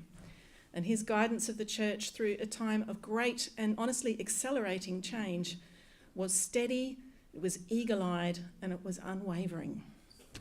Cautious Keith's conscientious safeguarding of the good order of the Church was not at odds with his openness to change, and he reconciled these competing claims of tradition and reform with an approach to leadership that was prayerful, that was scholarly, that was judicious. It was characterised by personal humility on his part, and most of all by his unimpeachable integrity. Like him or not, agree with him or not, you knew that Bishop Rayner was an honourable dealer who had engaged seriously with both sides of any debate, and whose only real priority was for the church collectively to discern and respond to the calling of the Holy Spirit. He's most particularly remembered for his leadership through the long struggle of discernment that culminated in the first ordination of women priests in 1992. This volume brings together voices of those who knew him in many ways, whether as father, as bishop, as colleague or teacher or mentor, and also Rayner's own voice. And it examines the breadth and depth of his ministry. The focus is necessarily principally on his leadership within the Australian Church, and we would have liked for the book to reflect more of his international involvements. You know, there was his chairmanship of the Christian Conference of Asia and also of the Inter-Anglican Theological and Doctrinal Commission. Unfortunately, this proved unachievable, and I think that was partly due to his having outlived most of the people who could have written about those things. His 1997 Anzac Day sermon from Westminster Abbey, therefore, is a bit of a place marker for his broader international service to the church. I love it because I think it shows, amongst other things, his acuity as an historian and the depth that this brought to his understanding of the church in the world. Now, Bishop Rayner was involved in the establishment of the Ecumenical Australian Theological Forum in 1993, which led to the creation of what became ATF Press in 1998, and he remained a subscriber to the press for the rest of his life. So a volume in his honour made a fitting, what I understand to be penultimate project for the ATF years, something perhaps of a coming full circle moment. Thank you very much. And now the last, Albert Nolan was a Dominican priest in South Africa in the period of apartheid and was very active in those years. And we've done a number of volumes in honour of Albert, of bringing together various pieces of his. And a fellow board member, and who has been helping me with selling books this week, you would have seen him, is Mark James, a Dominican from South Africa, who is here to speak on this. Thank you very much. As you've heard, Albert Nolan was a Dominican in South Africa, very well known in that part of the world for his books on Jesus before Christianity and Jesus Today, as well as God in South Africa. But how we developed this association with ATF Press is that when Albert died in 2002, Hillary contacted us and said, we really need to get a book together about Albert. We looked at each other and said, who's going to edit it? And eventually 3 of us managed to, Hillary, I think, was instrumental in convincing us that we needed to do it soon. And so 3 of us, Mike Deeb, Philippe Denis, and myself, in 8 months managed with Hillary's support to produce a book of tributes, because when Albert died, there was a massive outpouring of grief and appreciation for what he had done in his life. He was somebody who was very ecumenical in his outlook and believed that the churches, not just the Catholic Church, but the churches needed to be involved in the transformation and in the struggle against apartheid, because he believed it was Christian faith that was trying to keep apartheid alive, and that Christians needed to be involved in that struggle against it.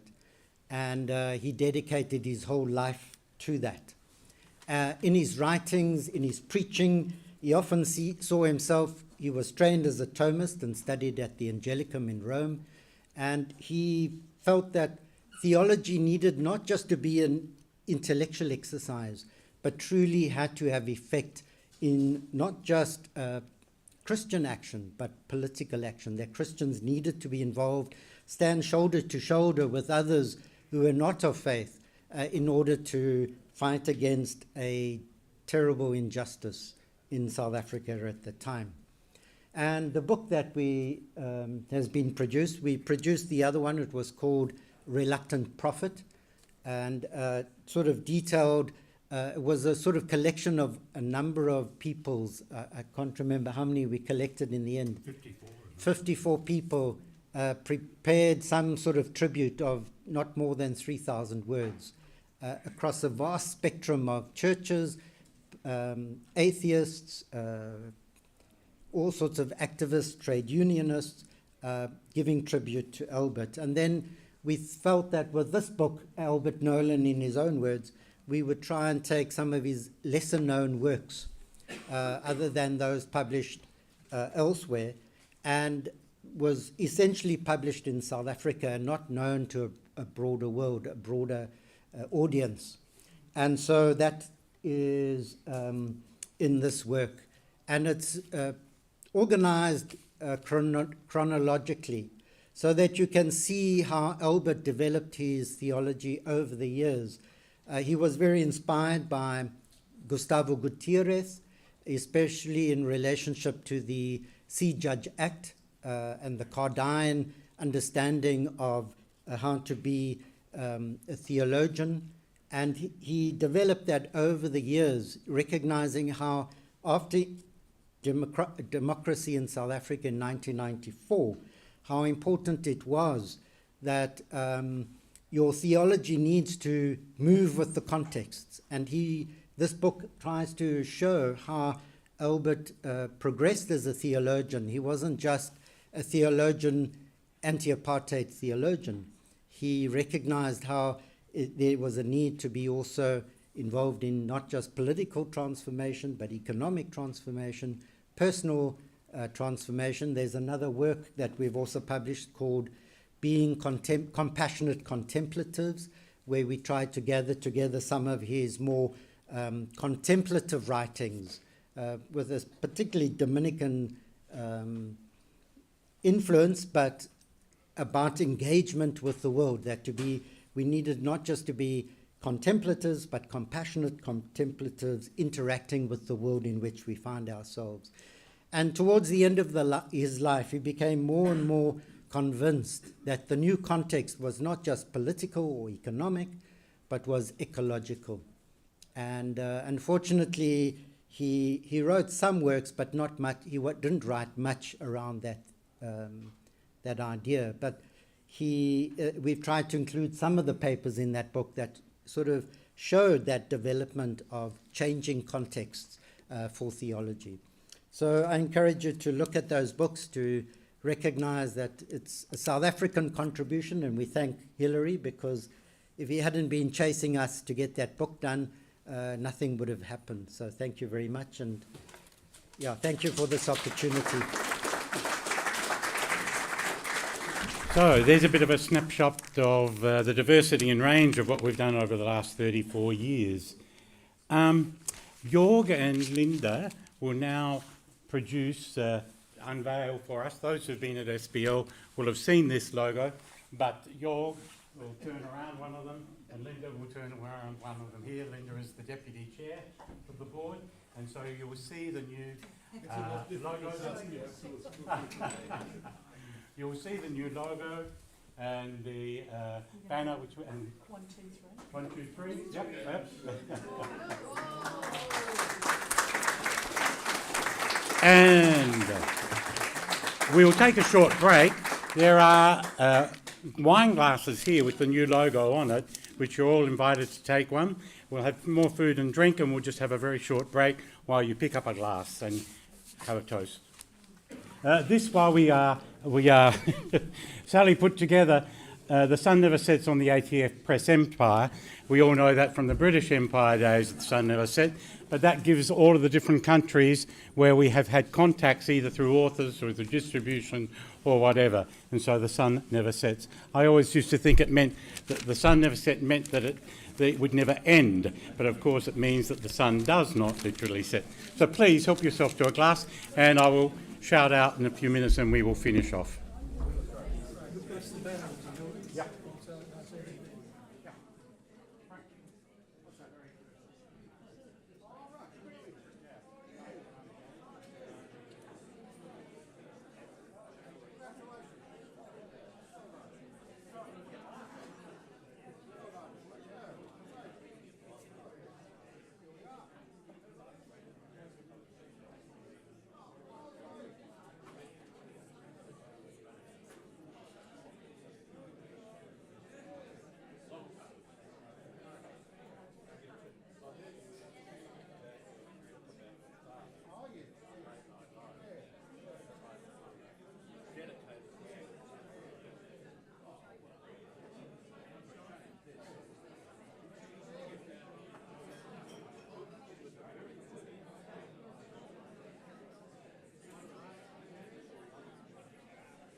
If you can take your seats again, please, we'll wind up. I know it's been a bit longer than we thought, but if you can take your seats again, please.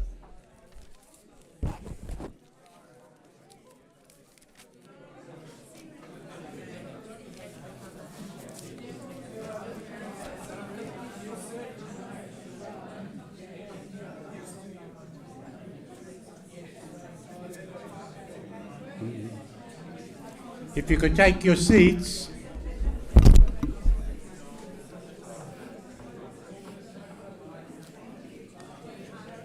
I'm Jeff Rishma's friend.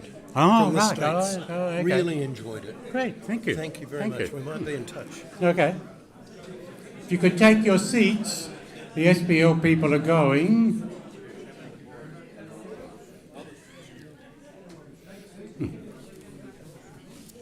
Okay, I've just got a few words. I've got a few words of thanks before we hand over to Greg. I've got three things I really want to talk about. A word of thanks, a bit of a history of what we have done over the last few years, and then a few words about publishing. So,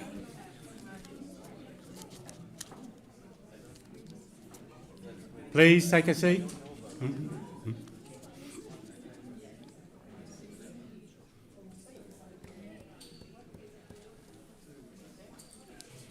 My words of thanks have to start, of course, with Sally Nobbs.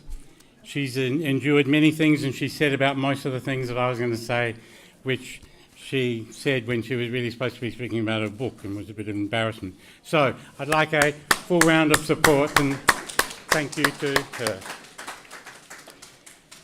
I'd like to also acknowledge and thank the ATF board and different committees over the years, the many people who have been involved. I lived and worked in Brazil for a number of years, and when I first arrived there, I asked how long it had taken that person to learn Portuguese, and he said the first 23 years were difficult and then it became easier. And that's really a bit like publishing. It takes a long time to understand it, and I'm still learning, and for many board members it has been a tight learning curve as well. I'd like to also thank and acknowledge our distributors. I'd like to acknowledge and thank AUP for that. The last 6 months has been a little bit like the TV program Race Around the World, in terms of being able to try and put together various things that have been needed to be put together. Leadership's often quite messy, difficult, complex, and that is certainly the case in publishing. So I'd also like to acknowledge various people who have assisted me with publishing over the years, assisted me and taught me about printing, taught me a lot in theology, and that is how I started. I started reading Congar when I was about 18. I then was very much influenced by the French Dominicans. I was very influenced by people like Fergus Carr. I was also very influenced by the Reformed tradition. I'd also like to acknowledge the Dominican publishing house in Sèvres, Eric Declemont, Nicolas Janced, Gilles Avert Masson, Bruno Dominique Lafille, who taught me a lot. Also people in Paulus Press, Liturgical Press, etc. And then, of course, the supporters over the years that we've had, the Dominican Friars, the Dominican Sisters, various individuals, etc. So a very, very brief history of how ATF Press emerged. There was a conference, as Alan Torrance referred to, in the 1980s in Dunedin, Christ in Context, that resulted in what became the Otago Theological Foundation, which then, when I came back to Australia, became the Australian Theological Forum, which then became ATF Press. So what we've achieved, we've always tried to be interdisciplinary, ecumenical, interfaith, and we've had various iterations over the years. So I'd like to acknowledge all of that.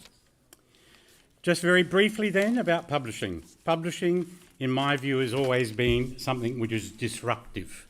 Publishing is bringing new ideas. It is all about ideas. It is words and ideas, but it is always about bringing something new. And that is what we have been trying to do over all of this time, and we've done it, and thank you to all those who have helped us in that. 3 little jokes before I finish. One, there's a abstract artist who I was working with for a number of years, who is Korean by birth. And I was with him in Spain, and he was at the Prado. And when he was at the Prado, he was walking around where there were very clear signs, no photographs to be taken. He was taking photographs everywhere with the other person who was with him. One of the security guys comes up to him and points to him and says, you know, over there, and he says to him in English, "But I am, da-da-da-da-da." Well, the security guard, of course, didn't recognise him from Bar of Soap, so he said it in French to him, "But I am Father," da-da-da-da, as if this should account for the fact that he would be allowed to take photographs. Well, that didn't happen, of course.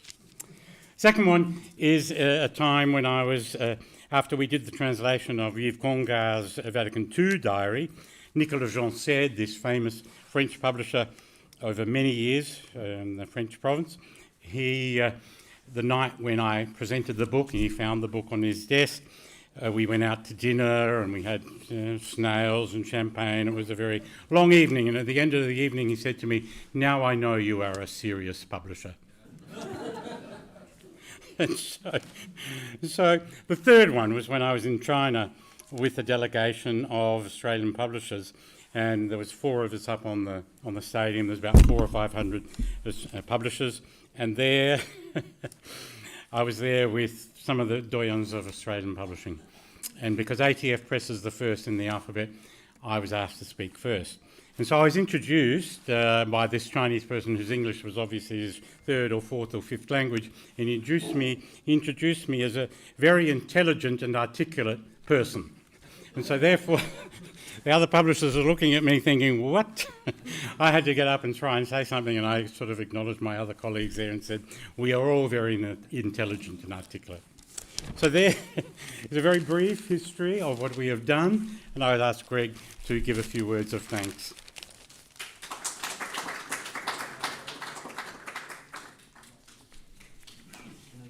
Well, I realise I'm standing between you and something more to eat or drink, but I'll be very brief. But it would be remiss if we didn't end the evening with a round-up of word of thanks, because there's so much to be thankful for. Archbishop Patrick and distinguished guests tonight, one and all.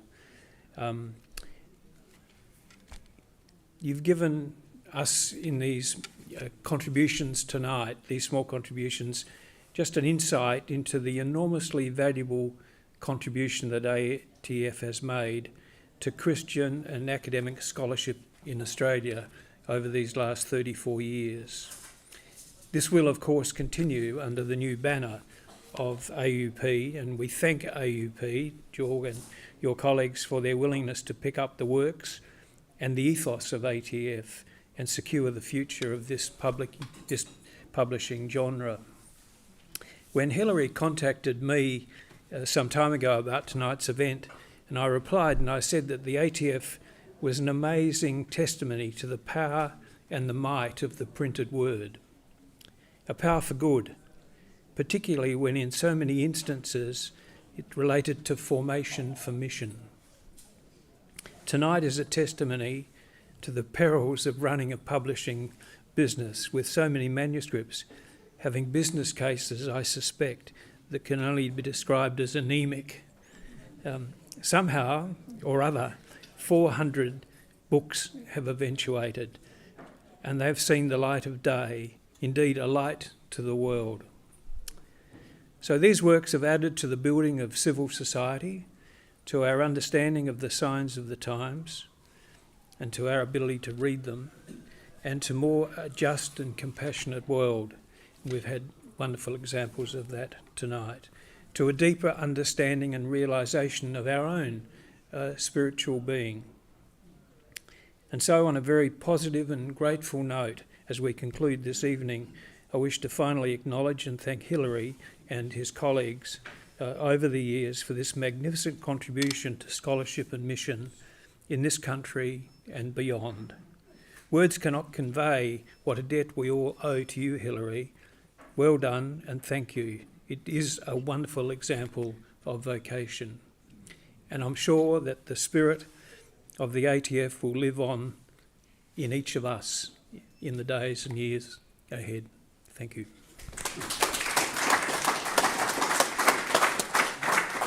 So thank you one and all. I'm sorry we've gone over time. There are books to be sold out there. The range of books is quite diverse. We've also got some bookmarks. We've also got some freebies of postcards and so forth which you can help. And please do take a glass or two. So thank you all.